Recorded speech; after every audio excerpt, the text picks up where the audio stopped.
ஆனால் எடப்பாடி பழனிசாமி இந்த 1000 ரூபா திட்டத்தை ஸ்டாலின் அறிவிக்கும் போது அதை எதிர்த்து அதை செயல்படுத்த முடியாது அப்படின்னாரு. அப்போ கல்லூரிக்கு போகும்போது அதற்கான செலவு வேணும். அப்போ ஸ்டாலின் கொடுக்கக்கூடிய அந்த ஊக்கத்தொகை அப்படின்றது வந்துட்டு ஆணுக்கோ பெண்ணுக்கோ அந்த மாணவ மாணவியருக்கு அது வந்துட்டு உதவுது. நிறைய பிரச்சனை இருக்கு, நிறைய போராட்டம் நடக்குது. இந்த போராட்டம் நடக்கிற ஊழியர்களுக்கெல்லாம் இன்னும் தேவையான விஷயங்கள்லாம் சரி செய்யாத போது இதே தான் செய்வான்னு சொன்னா வாங்கி வச்சுங்க பணத்தை, அது உங்க பணம், அப்புறம் ஓட்டை மாற்றி போடுங்க. போட்டாங்களா? கேஸ் ஒன்று போட்டுட்டு இல்லை இது தேர்தல் நடத்துறது கொடுக்கக்கூடாது, இது வர உடனே ஸ்டே அப்படின்னு சொல்லிட்டானா முடிஞ்சு போச்சு. உடனே தேர்தல் என்ன பண்ணுவோம், அடுத்தது தேர்தல் அறிவிச்சிடாச்சு.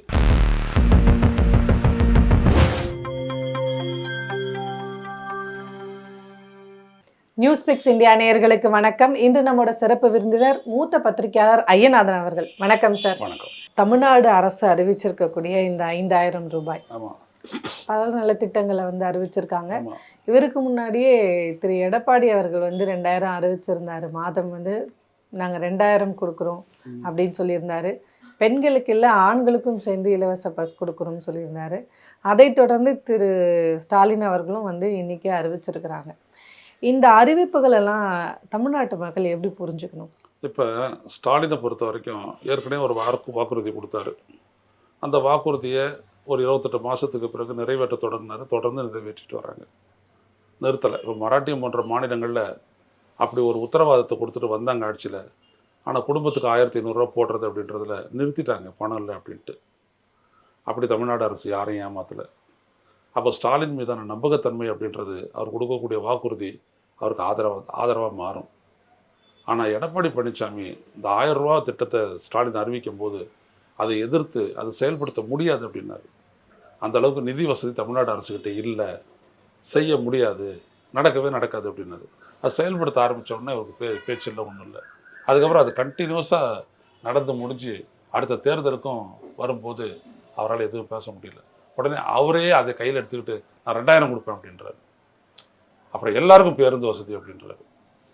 இப்போ இந்த பேருந்து அப்படின்ற ஒரு இடத்துல நீங்கள் பார்த்தீங்கன்னா இந்த பேருந்து வசதியை டிரான்ஸ்போர்ட் கார்பரேஷன் கிட்ட தமிழக அரசு அப்படியே அந்த வசதியை பயன்படுத்தலை. இப்படி இந்த இலவய பேருந்தில் டிக்கெட்டு கொடுக்குறாங்கல்ல, வெள்ளை டிக்கெட் கொடுக்குறாங்கல்ல, அந்த வெள்ளை டிக்கெட்டினுடைய செலவு எவ்வளவோ அதை மானியமாக தமிழக அரசு டிரான்ஸ்போர்ட் கார்பரேஷனுக்கு கொடுக்குது. ஒரு திட்டத்திற்கான செலவினம் அப்படின்றது பட்ஜெட்டுக்கு உட்பட்ட ஒரு விடயமாக ஆயிடுது. 2. 3வது விடயம், இந்த பெண்களுக்கு இந்த படிக்க போகிற பெண்கள். இப்போ இவர் லேப்டாப் நான் அன்னைக்கே கொடுத்தேன் அப்படின்றாரு எடப்பாடி பழனிசாமி. லேப்டாப் கொடுக்கல, ஆக்சுவலாக நிறுத்திட்டாங்க. அதிமுக ஆட்சியில் லேப்டாப் கூட டிஸ்ட்ரிபியூட் பண்ணாமல் அதெல்லாம் சீர்கெட்டு போச்சு.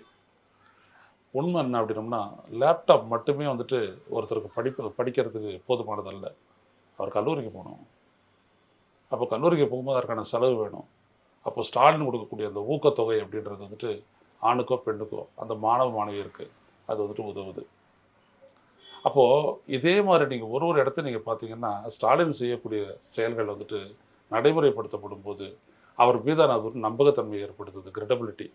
ஆனால் திரு எடப்பாடி அவர்களும் தமிழிசை அவர்களும் ரொம்ப ஹார்ஷாக இல்லை, இதுக்கு எதிர்வினையாற்றிருக்காங்க. அவங்க என்ன சொல்கிறாங்க, இது என்ன புதுசாக, இது வரைக்கும் கோடை காலம்லாம் வந்தது இல்லையா, இது என்ன புதுசாக கோடை காலத்திற்காக 2000 ரூபாய் அறிவிக்கிறது?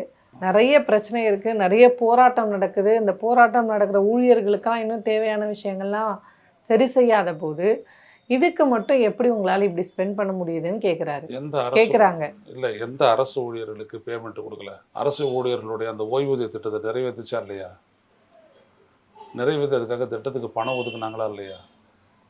அப்போ இதெல்லாம் தெரியாமலே மக்களுக்கு தெரியாதுன்னு இவங்களும் இன்னொரு விஜயம் மாறிட்டு வராங்க, விவரம் தெரியாது பேசிகிட்டு இருக்கிறாங்க. புரியுதுங்களா? ஸோ ஒன்று அறிவிச்சுட்டு அப்படியே விட்டுட்டு போகிறதுன்றது வேறு. இந்த தமிழ்நாடு அரசனுடைய அஷ்யூர்டு பென்ஷன் ஸ்கீம் அப்படின்னு டேப்ஸ் அது இருக்க, அந்த திட்டம் ஒரு நிபுணத்துவம் வாய்ந்தவர்களை வச்சு நிறைவேற்றப்பட்ட ஒரு திட்டம். அதனுடைய சாத்தியப்பாடுகளை பார்த்து தான் இதை அறிவித்தாங்க. அது கான்ட்ரிபியூட்டரி தான். பொதுவாக கான்ட்ரிபியூட்டரி பென்ஷன் ஸ்கீம் அரசு ஊழியர்கள் எதிர்த்தாங்க. ஆனால் 10% மறுபடியும் உங்கள்கிட்டே தானே வரப்போகுது அப்படின்னு சொல்லி கன்வின்ஸ் பண்ணி அப்படி தான் அதை நிறைவேற்றிருக்கிறாங்க. அது புரியாதே இவங்க பேசிகிட்டு இருக்கிறாங்க. இது ஒன்று. இப்போது ஊழியர்களுக்கு இப்போ இன்றைக்கி கூட பார்த்திங்கன்னா 9,801 பேருக்கு வந்துட்டு வேலைவாய்ப்பு கொடுத்துருக்குறாங்க. எங்கே இந்த பணம் வருது?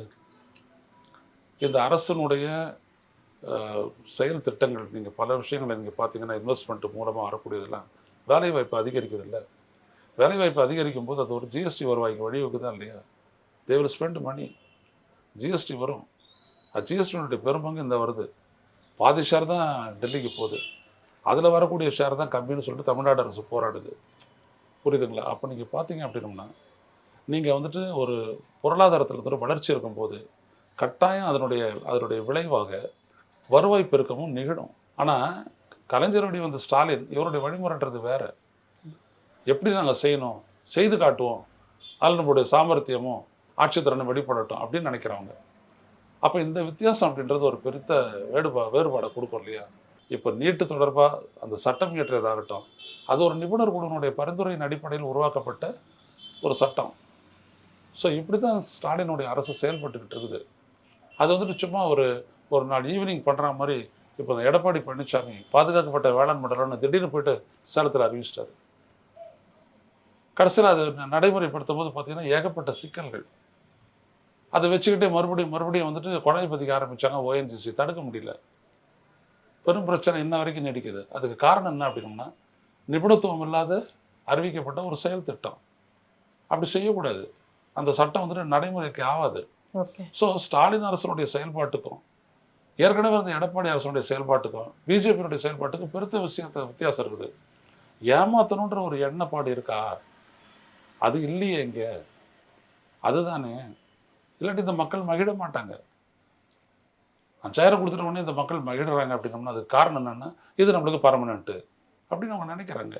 ஓகே, இந்த தொகை வந்து குறிப்பாக இந்த அறிவிப்புகள், அது எடப்பாடி கொடுக்குற அறிவிப்பாக இருக்கட்டும், இல்லை பாஜக கொடுக்குற அறிவிப்பாக இருக்கட்டும், அதிமுக கொடுக்குற அறிவிப்பாக இருக்கட்டும், இந்த தேர்தலில் அது என்ன மாதிரியான தாக்கத்தை யாருக்கு பெருசாக ஏற்படுத்தப்படும்? நிச்சயமாக ஸ்டாலினுக்கு சாதகமான தாக்கத்தை தான் ஏற்படுத்தும்.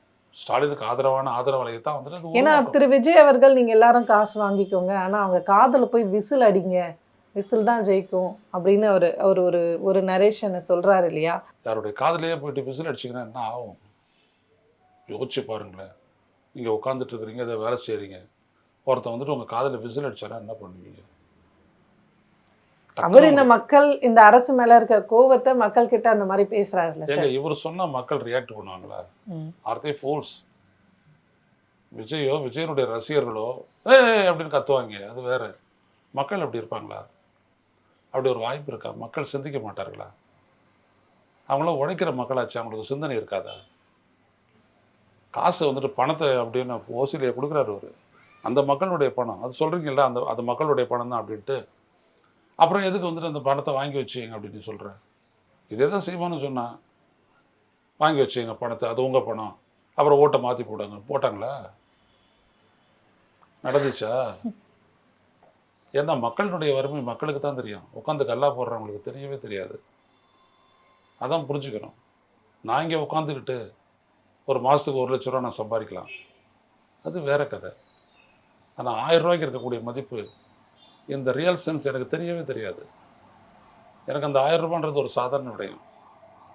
ஆனால் ஒரு சாதாரண ஒரு அன்றாடம் காய்ச்சிக்கு 1000 ரூபான்றது பெரிய விடயம். ஒரு அம்மாவை பேட்டி கேட்கும்போது அவங்க சொன்னாங்க, என் புள்ள படிக்கிறதுக்கு போகிறான், அவளுக்கு தேவையான பாக்ஸு இந்த மாதிரி ஏதாவது வாங்கணும் அப்படின்னா அதுக்கு நான் செலவு பண்ணுறேன். இது ஒரு மாதம் எனக்கு கிடைக்குது. அப்போ நான் கம்ஃபர்டபுளாக தானே இருக்கிறேன் அப்படின்றா. That is very important. இப்போ நம்ம கையில் இருக்க 5000 ரூபாய் அப்படின்றது வேறு, அவங்க கையில் இருக்க 5000 ரூபான்றது வேறு. நம்மளுக்கு கல்யாணம் பண்ண வந்துட்டு 50 லட்சம் இருக்கக்கூடிய வந்துட்டு 50 லட்சத்தில் கல்யாணம் பண்ணுறவன் வந்துட்டு 5000 பற்றி பேசக்கூடாது. விஜய் ஒரு பிரியாணி விருந்து வச்சார், பாய்கள் எல்லாம் கூப்பிட்டு. அதுக்கு எவ்வளோ ஆச்சு செலவு? 2 கோடி ரூபாய். ரைட்டுங்களா? அவருக்கு தெரியுமா ஏதாவது என்னன்றது? 1 லட்ச ரூபான்றது என்னன்னு தெரியுமா? நீங்கள் ஃப்ளைட்டில் போய் இறங்குறீங்களா, அதில் எவ்வளோ கொடுக்குறீங்க? திருச்சி மெட்ராஸ் 28 லட்சம். உனக்கு ஏதாவது 1000 ரூபாயை பற்றி தெரியுமா? உனக்கு உன் பையிலேருந்து தவறி விழுந்ததுன்னா குனிச்சு கூட நீ எடுக்க மாட்டேன் அந்த பணத்தை. ஆனால் மக்களினுடைய நிலை வேறு. பிளானிங் கமிஷன் இங்கே இருக்குது. ஜெயரஞ்சன் வந்து அதனுடைய துணைத் தலைவராக இருக்கார், எக்கனாமிஸ்ட். இவர் முதல்வர் வந்துட்டு அதனுடைய தலைவராக இருக்கார். ஸோ எதையும் வந்துட்டு எதனால் இப்போ பண்ணாங்க? இதை அவங்க மாதம் இவங்க கொடுத்துட்டு போயிருப்பாங்க. ஆனால் ஒரு கேஸ் ஒன்று போட்டுற வேண்டியது.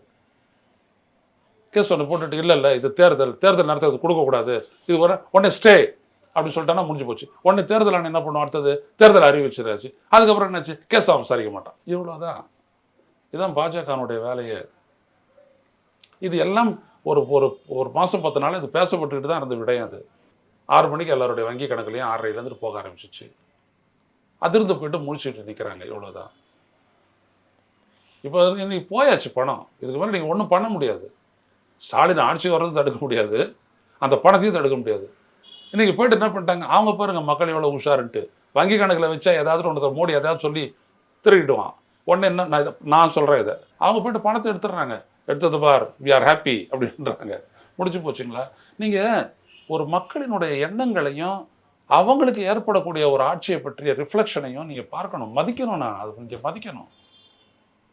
புரியுதுங்களா? ஒரு பெரியவர் சொல்கிறார், எனக்கு ஆட்டில் ஓட்டை விழுந்துச்சு, 10 லட்ச ரூபா நாங்கள் ப்ரைவேட் ஹாஸ்பிட்டல், என்னால் முடியல.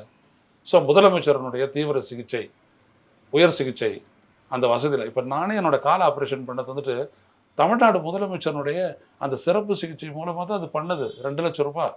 அப்போ இந்த மாதிரி ஒரு வசதியை வந்துட்டு அனுபவித்தேன். நானே மறக்க மாட்டேன்ன போது சாதாரண ஏழை எளிய மக்கள் மறப்பாங்களா? தமிழ்நாட்டுக்குள்ளே இருக்க எல்லைக்குள்ளே இருக்கக்கூடிய மருத்துவமனையில் சேர்ந்து சிகிச்சை பெற்று அனுபவிச்சுட்டு போகிறாங்க. ஸோ அப்போ வந்துட்டு பார்த்தீங்க அப்படின்னா குவாலிட்டி மெடிசன்ஸ் வந்துட்டு நாளைக்கு இந்த ஆட்சி மீண்டும் தேர்ந்தெடுக்கப்பட்டால் நாளைக்கு அவங்க இம்போர்ட் பண்ணிவிட்டு நான் அதை கொடுக்குறேன் அப்படின்னு சொன்னால் யாரால மறுக்க முடியும்? We have facilities. பட் மக்கள்கிட்ட வந்துட்டு அந்த ஃபெசிலிட்டிஸை வந்துட்டு அந்த வசதியை பயன்படுத்தி கொள்ளக்கூடிய கேப்பபிலிட்டி, ஃபினான்சியல் கேப்பபிலிட்டி இருக்கா அப்படின்றது கேள்வி. அதை நிறைவேற்றக்கூடிய ஒரு இடத்துல தான் ஸ்டாலின் இருக்கார். சும்மா ஸ்டாலின் இந்தியாவில் வந்துட்டு லிஸ்ட்டில் முதல்ல வருது அப்படின்னா இதனால தான் வருது. சட்டம் ஒழுங்கு அவுட் ஆஃப் கண்ட்ரோல்றாரு விஜய். இவர் முன்னாடி தானே அந்த பார்க்கடை இளவரசர் பேசினார், சட்டம் ஒழுங்கு பெண்களுக்கு அது போல தமிழ்நாட்டில் பெஸ்ட்டாக இருக்குது அப்படின்ட்டு. ஏன் அவனால் மறுக்க முடியல? அவர் பேசிட்டு போயிட்டார். விடு, மறுநாள் நீ ஒரு அறிக்கை கொடுக்கணாவா? ஏன் கொடுக்க முடியல?